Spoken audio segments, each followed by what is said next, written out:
there's no such thing as writer's block. He said what that is performance anxiety that you've imposed on yourself because your expectations are too high. And he's like, just lower your standards. Lower your standards till you get started.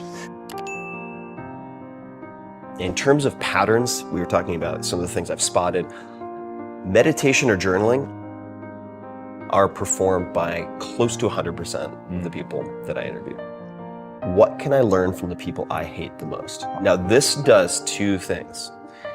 It forces you to separate your morality from your search for effectiveness. Right. It also helps you to develop some degree of empathy.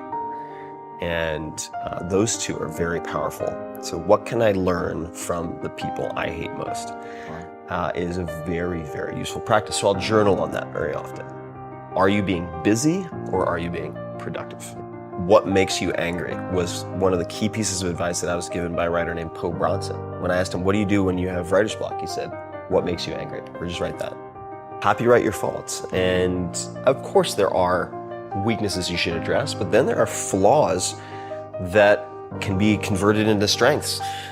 So I think that's another way to catalyze creativity or just creating anything, is to realize that some of your biggest flaws may in fact be assets.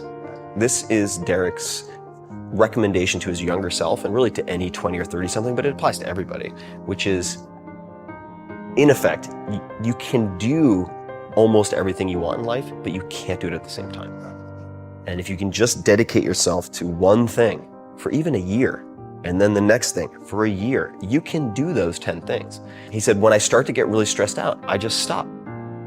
Because I realize like 95% is enough for getting almost all of the results that I want and making it sustainable.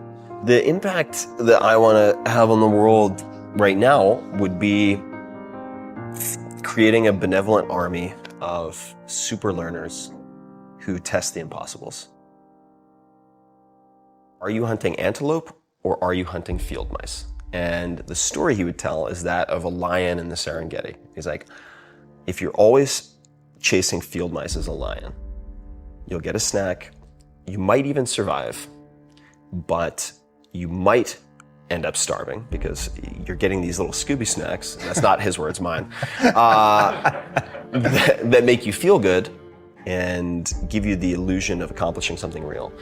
And for me, that's translated into, are you being busy or are you being productive? Yes. So copyright your faults. This is from Dan Carlin. But copywriting your faults. Dan was a radio guy before he was a podcast guy.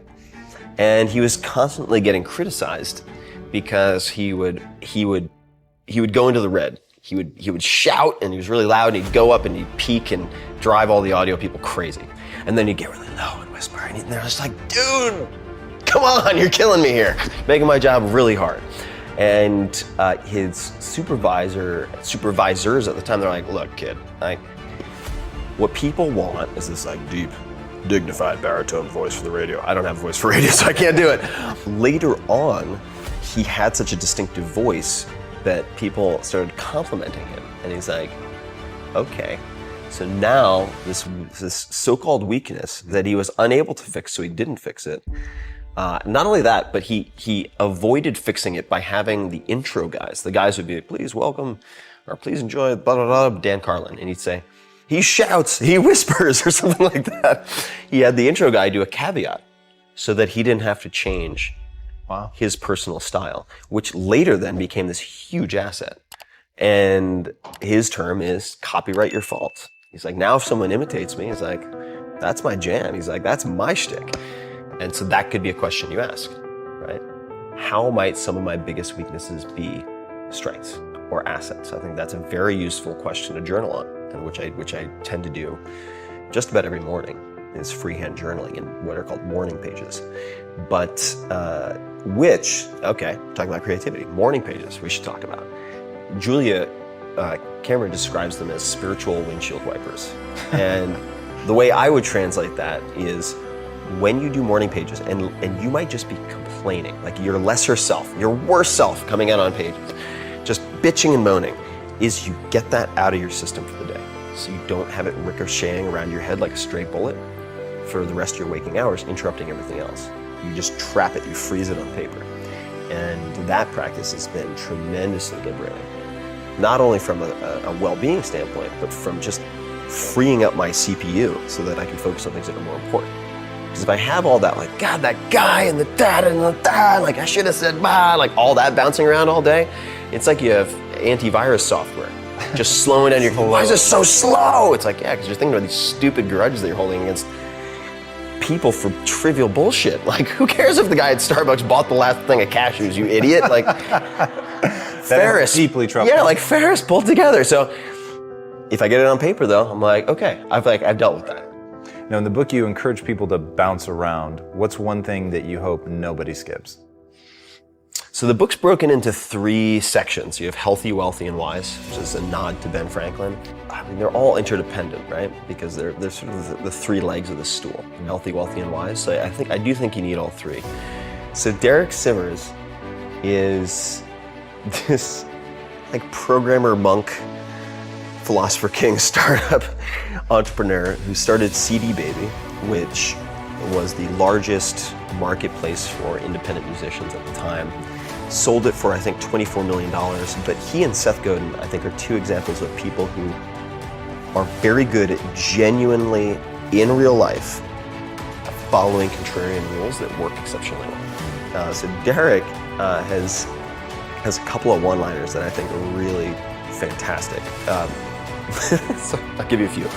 One is, if more information were the answer, we'd all be billionaires with 6-pack abs. That's a good one, right? And just absorbing, not even absorbing, just reading and watching and listening to more isn't enough. Like, you have to apply it. You have to use incentives. You have to have rewards and punishments set for yourself to actually get things done, timelines, etc. So that's one. Another one is don't be a donkey. And that, so he says that to himself all the time, like, don't be a donkey, don't be a donkey. And the reason is, there's I want to say, it might be a philosopher's paradox, but I don't think it is. I think it's just a parable about Buridan's ass. So it's about a donkey who is thirsty and hungry, and there's water on one side, a few feet away, and hay on the other. And he can't decide whether to do the hay first,